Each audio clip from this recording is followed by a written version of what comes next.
Sementara itu, saudara, puluhan kendaraan roda 2 maupun 4 mengikuti pawai takbir keliling memeriahkan Idul Fitri 1444 Hijriah di Kota Janto pada Jumat malam. Ini juga merupakan pawai takbir keliling pertama yang digelar pemerintah setempat pasca pandemi COVID 2 tahun lalu.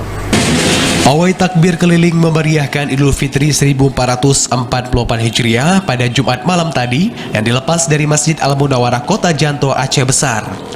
Pelepasan para peserta dilakukan langsung oleh pejabat Bupati Aceh Besar dan segenap kepala OPD di lingkup pemerintah setempat.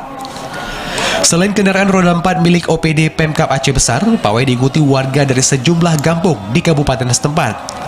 Sembari mengumandangkan takbir, peserta mengambil rute sejumlah jalan protokol di Kota Janto, ibu kota Kabupaten Aceh Besar.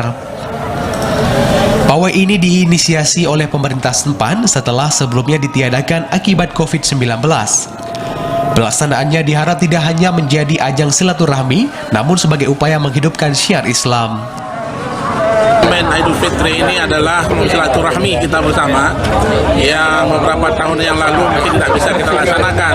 Nah, ini juga ada partisipasi dari semua pihak, dari OPD dan masyarakat Kota Janto, sehingga syiar Islam itu nampak bahwa dengan menggemakan takbir, bagaimana kita membesarkan asma Allah Subhanahu wa Ta'ala. Sebenarnya ada kemarin juga ada, tapi kemarin terbatas cuma di kampung-kampung yang ada di Kota Janto, tidak masuk OPD. Jadi tahun ini yang inisiatifnya adalah para kepala-kepala OPD.